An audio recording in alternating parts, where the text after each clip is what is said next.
우리는 하나님의 자녀라고 하는, 또는 그리스도로 말미암아 새로운 사람이 되었다고 하는 거룩한 이름으로 살아가는 성도들입니다. 그래서 성도라는 이름만으로도 귀한 거예요. 근데 우리가 살아가는 모습을 보면 그 이름이 귀하고 아름다운데 삶의 모습은 사실 그러지 못할 때가 많이 있습니다. 내 자신의 삶을 돌아다 보면 거룩하지도 못하고요, 또 풍성한 은혜를 누리지도 못하고요, 맨날 삶에 쫓기고 힘들고 또 연약해서 넘어지기도 하고 그러며 살아갑니다. 그런 모습을 보면 참 답답해요. 왜 난 이렇게 맨날 넘어질까? 아유, 나는 왜 이렇게 연약하기만 할까? 아유, 나는 왜 이렇게 실수투성이일까? 우리 자신을 보면 어떤 때는 한심도 나오기도 하고요, 답답하기만 합니다. 이렇게 내 자신의 연약하고 부족한 모습을 바라볼 때는 우리가 절망을 할 때도 있고요, 낙심을 할 때도 있습니다. 나는 왜 예수님을 믿는데도 불구하고 이렇게 실수만 할까? 나는 왜 이렇게 예수님을 믿는데도 불구하고 연약한 삶을 살아가고 있을까라는 그런 생각을 할 때가 있습니다. 그렇지만 분명한 것은 우리는 하나님의 자녀입니다. 하나님의 자녀라면 하나님께서 함께 해주시고 하나님께서 분명히 능력을 주십니다.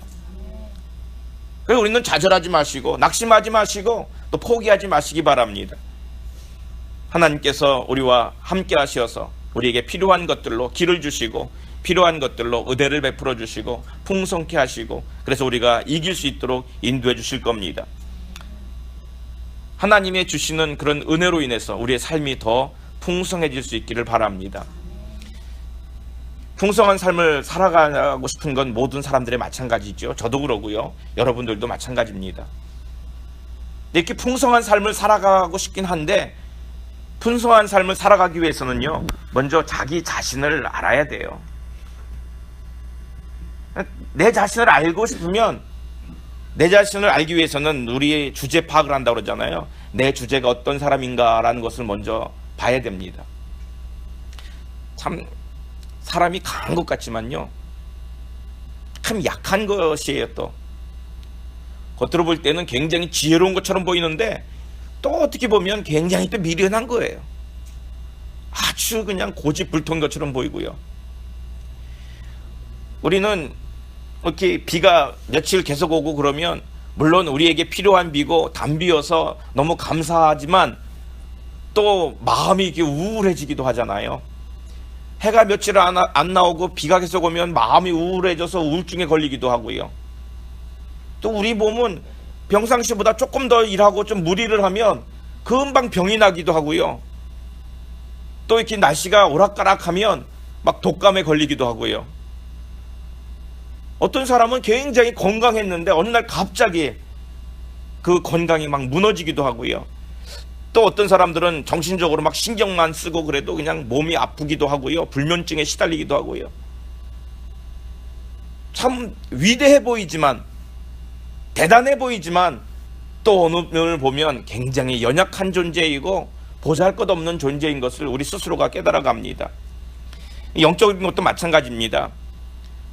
괜찮은 인간처럼 보이는 그런 사람도 영적으로 늘 넘어지며 살아갑니다. 그 내막을 들여다보면 그럴듯해 보이는 신앙생활을 하고 있는 사람도 사실은 그렇지 못한 사람들이 많이 있다는 거죠. 다윗도요, 멀리서 보니까 멋있죠.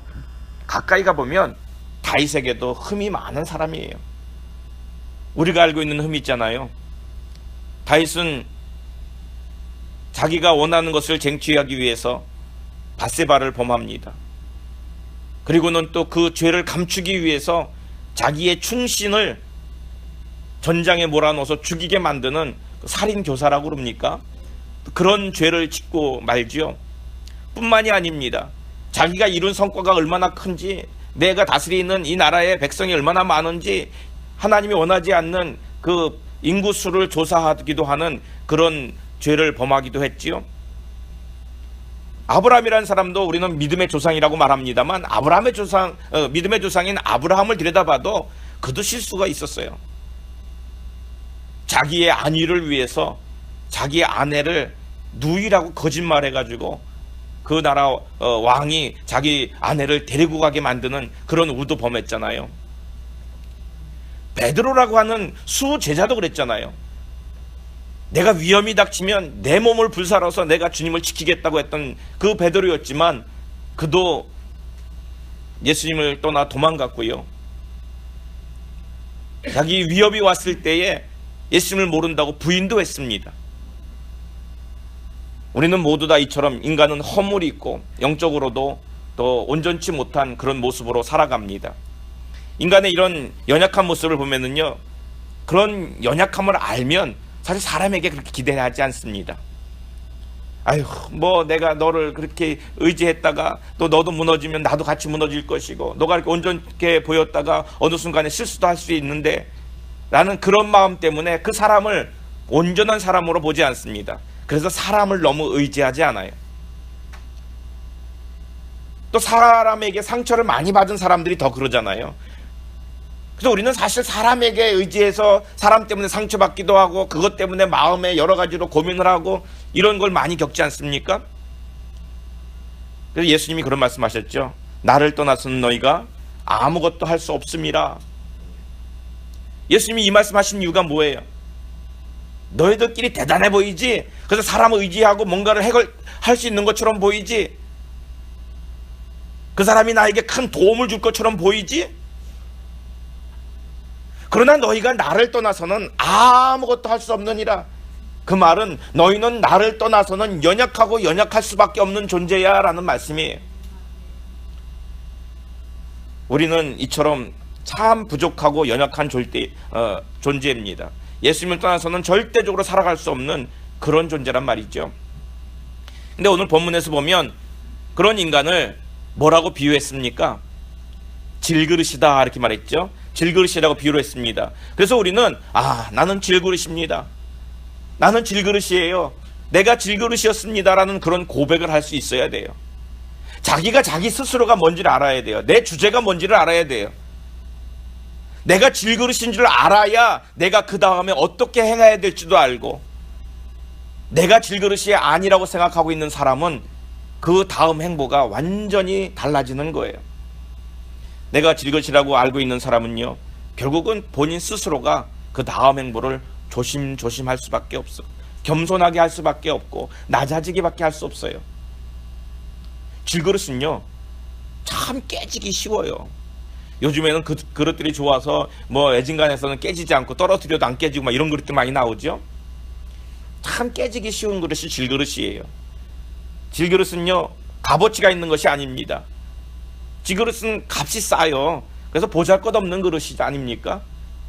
그래서 우리가 나 스스로를 생각했을 때에 나는 위대한 존재야. 물론 자존감도 있어야 되고, 물론 내가 예수 그리스도의 자녀라고 하는 그런 기쁨 속에 살아가지만 내 자신을 봤을 때에 내가 이처럼 질그릇과 같이 깨지기 쉽고 연약하고 보잘것없는 존재라는 것을 알아야만 그 다음에 우리가 주님을 바라보는 눈이 달라진다는 거죠.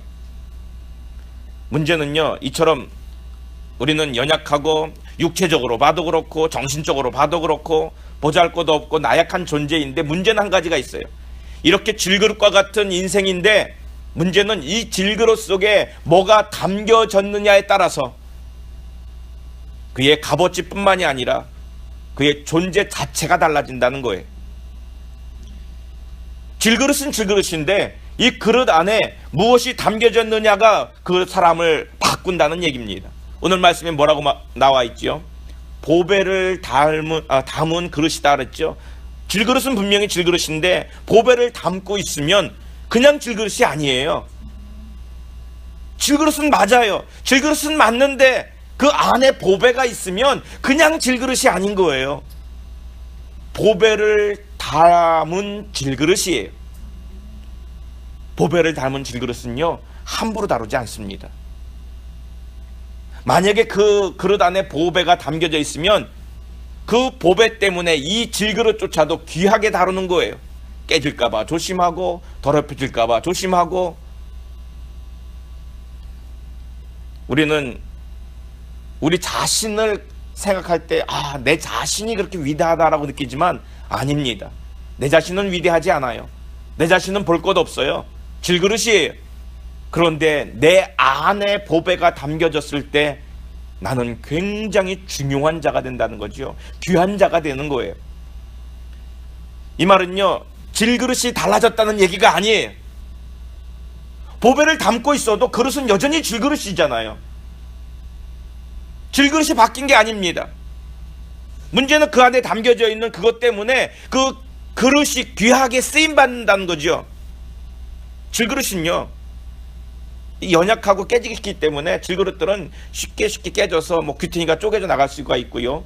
또 금이 간 질그릇도 있을 수 있어요. 또 어떤 질그릇은 마음에 여러 가지 아픔과 슬픔으로 인해서 늘 눈물 흘리는 질그릇도 있어요. 또 어떤 질그릇은 삶의 여러 가지 무게로 인해서 늘 짓눌려 살면서 이것 때문에 내가 고통 가운데 고달파하는 그런 질그릇도 있어요. 또 다른 사람으로 인해서 상처를 받아가지고 그 상처 때문에 그 상처를 끌어안고 늘 힘들어하는 그런 질그릇도 있어요. 분명히 질그릇은 여러 가지 상황이 어렵고 또 보잘것없어요. 힘들어요. 살아가는데 늘 고통 속에 살아가지요. 만약에 질그릇이 그렇게 혼자만 살아간다고 한다면 그는 늘 깨어진 대로, 쪼개진 대로, 눈물 흘리는 대로, 고통받는 대로, 다른 사람으로부터 받는 그 아픔으로 늘 그 모습으로 살아갈 거예요. 그런데 문제는 그 질그릇 속에 보배를 담기만 하면 이제는 깨어진 것이라고 그것을 다른 사람들이 허접게 보지 않아요. 만약에 깨어진 그릇이라 할지라도 그 속에 보배만 담고 있으면 이 그릇은 귀한 그릇이 되는 거예요. 그 100불짜리 종이 지폐가 있습니다. 100불짜리 종이 지폐가 있는데 이 종이 지폐가 지저분하게 짝이 없어요. 막 꾸겨져 있고요. 이 사람 저 사람 만져가지고 그냥 코도 묻고 흙도 묻고 지저분해요. 근데 또 하나 옆에 종이돈이 있는데 1불짜리 종이돈이에요. 이제 막 은행에서 나온 거예요. 아주 깨끗합니다. 바닥바닥해요. 여러분들은 어느 돈을 집으실랍니까? 뭘 그걸 물어봐, 그죠? 그걸 뭘 물어봐. 당연하지. 왜 더럽고 구겨지고 이 사람 저 사람 만져서 코도 묻고 침도 묻고 흙도 묻었는데 그 돈을 가져갈까요? 분명 종이는 똑같은 종이고 분명 잉크는 똑같았는데 그런데 그 안에 들어있는 가치가 다른 거예요. 겉보기는 바닥바닥해요. 그런데 그 돈을 집지 않아요. 겉보기는 지저분하고 구겨졌고 더럽혀졌는데도 불구하고 그러나 그 가치를 보고 100불짜리를 집는 거예요. 사람은요 보기에 그럴 때 보이지만 사실 거기서 거기에요. 지 잘나봤자 코가 얼마나 높다고. 지가 키가 커봐야 2m예요. 그죠? 저는 그 생각을 했어요. 아유 그래 2m 키가 커봤자 2m지. 내가 2m가 넘으면 내가 키 크다고 인정하마. 거기서 거기에요. 어떻게 넘으시는 분들 계시나요? 그러면 여러분이나 저나 거기서 거기야. 얼굴이 조금 반반해봤자 거기서 거기에요. 조금 들어가고 조금 나온 차이로 예쁘다 덜 예쁘다 따지고 앉았지만 거기서 거기에요. 외모를 따지면 우리는 거기서 거기라니까요. 근데 문제는 그 사람 안으로 들어가서 그 사람의 가치를 따지려고 보면 그 사람이 가지고 있는 재능을 보고요, 그 사람이 가지고 있는 인품을 보고요, 그 사람이 가지고 있는 지식을 보고, 그 사람이 가지고 있는 어떤 경험, 그 사람이 가지고 있는 어떤 재능 이런 것들을 본다 그러면 그 다음에는 사람을 달리 보는 거예요. 그래서 사람을 향해서 옷이 남루하게 입었습니다. 옷을 그냥 평상시 옷이에요. 그런 거 입은 사람이 있고 옷을 참 멀쩡하게 잘 입은 거예요. 모델처럼 입었어요. 그런데 그 사람들을 놓고 사람을 판단할 때 뭐라고 판단합니까? 물론 겉모습을 보고 판단하는 사람은 당신은 멋집니다고 말하지만 그러나 속을 놓고 판단하는 사람은 그 사람의 성품과 인품을 놓고 그 사람의 가지고 있는 재능을 높이고 이 사람은 참 귀한 사람이다 라고 보지 않습니까? 중요한 건 뭐냐면 외형을 꾸미고 있는 이 외형을 싸고 있는 이 모습, 이것 때문에 귀한 것은 아니라는 거예요. 정말로 귀한 것은 그 안에 담겨져 있는 것이 뭐냐에 따라서 귀하다 귀하지 못하다라고 말할 수 있다는 거죠. 우리는요, 그런데도 불구하고 늘 겉의 모습만을 보고 그것에 치중하죠. 그 명화라 그러죠. 아주 유명한 그 작품들이 있습니다. 아주 멋있게 그린 그림들, 그런 것들은 전시회에 가도 근접해서 만져보지 못하게 해요. 멀리서 그냥 바라만 봐야 됩니다. 만졌다간 큰일 나죠. 그런데 이 명화를 다른 곳에 옮겨서 전시하려고 운반하는 것을 보면은요, 보통 귀하게 다루는 게 아니에요. 이만한 그림을 싸고 또 싸고 또 싸고 또 싸요. 그리고 그것도 우리가 이사갈 때처럼 이런 박스 갖다가 싸고 이러는 게 아니라 그거 전용으로 싸는 것이 따로 있어요. 그걸 그냥 싸는 게 아니에요. 습도를 조절해줘 가면서, 온도를 맞춰줘 가면서, 벌레 들어오지 말라고, 또 충격 방지하라고 얼마나 귀하게 그걸 싸고 또 싸고 또 싸는지, 몇 겹을 싸는지, 그 케이스가 얼마나 단단하게 돼 있는지 그렇게 싸가지고 운반을 해요. 왜 그럽니까? 우리가 저 수암미세 가면은요, 이따만한 그림이 있어요. 우리 사람만한 그림도 있어요. 근데 그런 거 파는데, 그거 팔면 사람들이 그냥 덜렁덜렁 들고 가요. 기껏해야 신문지로 포장해 주든지, 아니면 그냥 그거 손으로 들고 차에다 실른다니까요. 이것도 그림이고 저것도 그림인데 왜 이렇게 차이가 나냐고요. 왜 이렇게 다루는 차이가 나요. 하나는 귀하다고 여기고 하나는 귀하다고 여기지 않기 때문이에요. 그 귀하다고 여기는 거는요, 그렇게 귀하게 싸는 것뿐만이 아니라 이거는 옮길 때에도 조심조심, 그리고 옆에다가 시큐리티 가드를 세워요. 지키는 거예요. 단 한 가지입니다. 그 안에 들어있는 그 가치를 보는 거예요. 우리가 삶을 살아가는 모습은 비슷하지 않습니까? 그런데 달리 보여진다는 거예요. 인생의 삶을 살아가는 모습들이 비슷해 보이지만 달라 보여요. 왜 달라 보이냐면 들어있는 가치가 다르기 때문이에요. 이게 얼마나 중요한 얘기인지 모릅니다. 질그릇은 그 자체로서 가치가 없어요. 보잘것없는 거잖아요. 그래서 우리의 인생은 질그릇이라기 때문에 우리가 살아가는 것은 뭐 그렇게 특별한 게 없어요. 그런데 우리는 그냥 질그릇이 아니더라는 거예요. 우리는 우리 안에 보배를 담고 있어요. 그 보배가 누굽니까? 예수 그리스도예요. 그 보배는 예수 그리스도예요. 주님이 우리 안에 계세요. 주님으로 말미암아 나는 질그릇인데 내가 주님을 담고 있는 질그릇이 됐어요. 그 주님은 얼마나 크신 분입니까? 얼마나 위대하신 분이에요. 전능자예요. 창조주예요. 그 주님이 우리 안에 계세요. 그래서 이제는 우리는 그냥 보통의 질그릇이 아닌 거예요. 그 보배를 담고 있는 정말로 가치 있는 질그릇이에요. 우리 아까 찬양했죠. 너의 하나님 여호와가 어디 계시다고요? 너의 가운데 계시니. 주님이 내 안에 계세요. 나는 질그릇인데 내 안에 주님이 계시구나. 그러면 나는 주님을 담고 있는 질그릇이에요. 얼마나 귀한 그릇입니까? 여러분, 정말로 귀중한 그릇입니다. 아름다운 그릇이세요. 그런데 우리는 주님을 담고 있는 질그릇이기 때문에 기쁨도 있고 즐거움도 있지만 어떤 생각을 가지고 있냐면, 나는 주님을 담고 있기 때문에 이제 내가 주님을 담고 있으니까 그릇이 변할 거야. 질그릇이 이제 금그릇이 될 거야. 나는 그런 생각을 가지고 살아갑니다. 질그릇 속에 금은 보화를 담아 놓으면 그릇이 금그릇이 되든가요? 그릇은 여전히 질그릇이에요. 내가 주님을 알고 내 안에 주님을 모시고 있으면 내가 달라지던가요? 여러분 달라졌습니까? 헷갈리기 시작을 하죠. 이제 분명히 달라졌어야 되고 달라져야 된다고 생각하는데 그릇 자체가 바뀌진 않아요.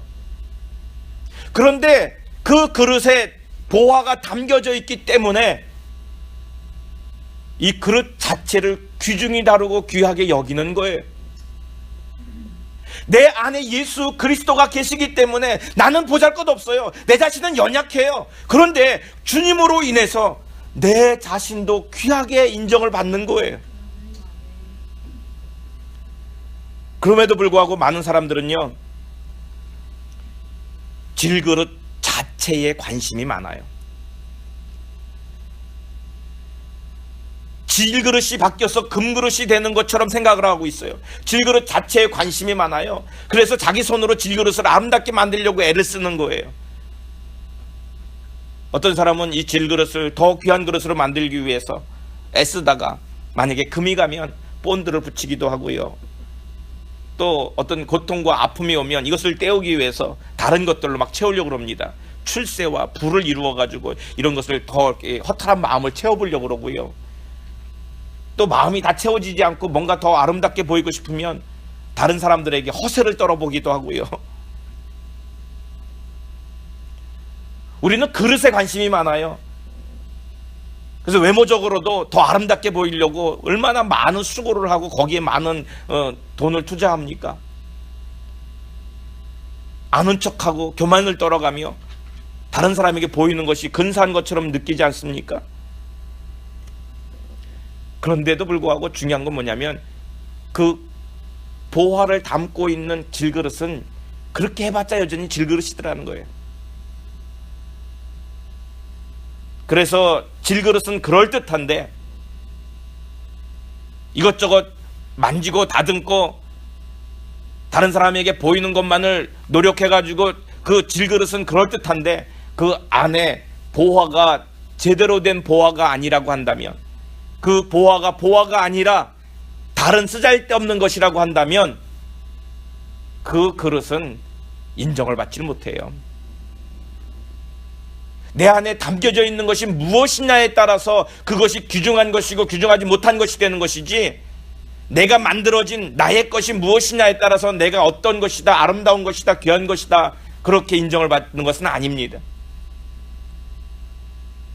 그런데도 수많은 사람들, 특히 신앙생활하는 사람들도 어디에 관심이 있냐면 이 그릇에만 관심이 있어요.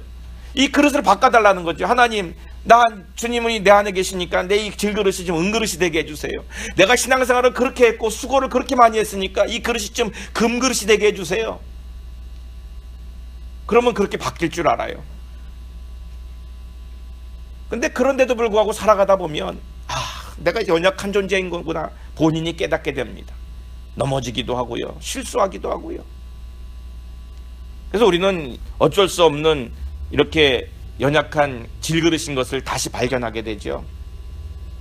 근데 정말로 중요한 건 뭐냐면 내가 질그릇이기 때문에, 내가 이렇게 신앙생활을 오래 했는데도 불구하고 이놈의 그릇이 은그릇이 되고 금그릇이 되지 못하고 나는 맨날 질그릇이야 라고 낙심하는 게 아니라, 우리의 눈을 질그릇에서 떼어서 자꾸 질그릇만을 바라보고 질그릇을 변하게 했다고 하는 그 생각을 바꾸어서 우리의 눈의 관심을 질그릇이 아닌 그 안에 담겨져 있는 보배로 향할 때 우리의 시선이 내가 아닌 주님께로 향할 때 우리의 가치가 달라지는 거예요. 우리는 늘 나를 봐요. 나를 보니까 나는 아직도 질그릇이고 나는 아직도 은그릇도 못 되고, 그러니까 낙심하잖아요. 여러분, 내가 아무리 신앙생활을 한다 할지라도 내가 질그릇인 것을 스스로 고백할 수 있어야 돼요. 그럴 때 내 안에 계신 그 주님이 더 귀하게 보이고 더 주님 앞에 매달리는 거예요. 우리의 관심을 주님께로 향했을 때 주님이 내 안에 계시는구나, 내가 주님을 위하여 살아가야 되는구나, 내가 주님이 원하시는 그 일을 이루어가야 되는구나, 주님이 원하시는 기뻐하시는 삶을 살아가야 되겠구나 라는 주님께로 향하여 우리의 관심을 돌릴 때 주님이 더 빛나시는 것이고 주님이 우리의 삶의 더 많은 부분을 주장하시는 거예요. 내 안에 담겨져 있는 보배에 관심을 가질 수 있기를 바랍니다. 내 자신에게 관심을 갖는 것이 아니고 나를 둘러싸고 있는 환경에 관심을 갖는 것이 아니라 내 안에 담겨져 있는 보배이신 주님께 관심을 돌리면 그 주님을 더 영화롭게 하고 주님을 더 기쁘시게 하고 주님과 더불어 살아가면 설령 나는 질그릇이라 할지라도, 설령 금이 같다 할지라도, 귀퉁이가 좀 깨어졌다 할지라도, 늘 눈물로 살아간다 할지라도, 아니면 내가 너무 아픔 때문에 고통하며 살아간다 할지라도 내 안에 계신 주님으로 인하여 우리는 풍성하게 기쁨 가운데 살아갈 수 있는 겁니다. 그렇다면 왜 보배를 그렇게 질그릇에 두셨을까요? 아니, 이 보배로 인해서 우리가 어떤 삶을 살아갈 수 있을까요? 오늘 그 말씀이 또 본문에 나와 있습니다.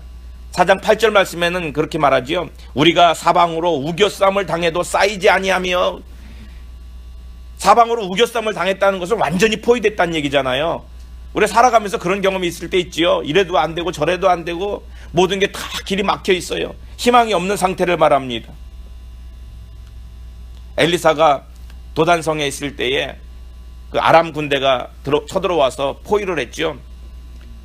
그럴 때 그의 종 게하시가 보고 깜짝 놀랐습니다. 우리는 뭐 무기가 있는 것도 아니고 우리는 데리고 있는 군졸이 있는 것도 아닌데 저 아람 군대가, 그 많은 군대가 그냥 온갖 무기를 가지고 다 둘러싸고 있는 거예요. 그걸 보고 놀랬죠. 두려웠습니다. 야, 이건 피할 길이 없구나. 사방팔방이 다 막혀 있구나. 그랬을 때 엘리사가 뭐라고 말합니까? 눈을 들어 봐라. 게하시가 봤더니 하나님의 천군 천사가, 그보다도 수많은 천군 천사가 그들을 둘러싸고 지키고 있는 거예요.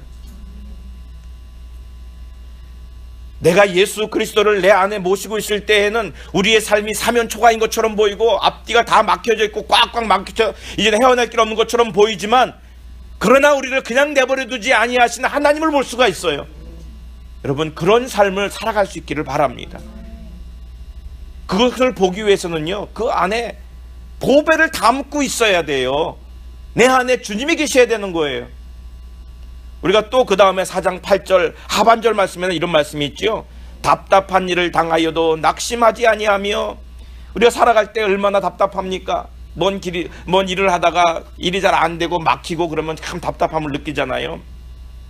마음에서 원하는 대로 잘 되지 않으면 답답하죠. 그게 사업이 되었든 가정이 되었든 또 인과관계에서도 마찬가지입니다. 그런 답답함을 느껴요. 저도 그러죠. 교회가 부흥되지 않고 성도들이 자라나지 않고 힘든 일만 생기고 그럴 때는 마음이 답답함을 느낍니다. 근데 오늘 말씀해 보니까 답답한 일을 당하여도 낙심하지 않는다 그래요. 왜 낙심하지 않을까요? 내 안에 주님이 계시기 때문에, 주님으로 인해서. 상황은 지금 어제나 오늘이나 달라진 게 없는 것처럼 보이는데도 불구하고 내 안에 주님이 계시는데 그 주님이 나로 인해 나에게 낙심하지 말라고 위로해 주세요. 걱정하지 말라고, 너 혼자가 아니라고, 너 혼자 가는 게 아니라고, 내가 너와 함께 가지 않냐고. 그래서 우리는 답답해하지 않습니다. 누가 답답해하지 않습니까? 그 안에 주님을 모시고 살아가는 사람이에요. 그래서 우리는 이렇게 내 안에 주님을, 어떤 보배를 담은 사람이 되어야 됩니다. 9절 말씀에는 그렇게 말씀하시죠. 박해를 받아도 버림받지 아니하며 거꾸로 들임을 당하여도 망하지 아니하고. 질그릇 인생은 늘 넘어질 수 있어요. 연약하니까 쓰러질 수도 있어요. 그렇지만 중요한 건 뭐냐면, 쓰러졌다 할지라도 그 안에 주님이 계시면 그것이 끝이 아니라는 거예요.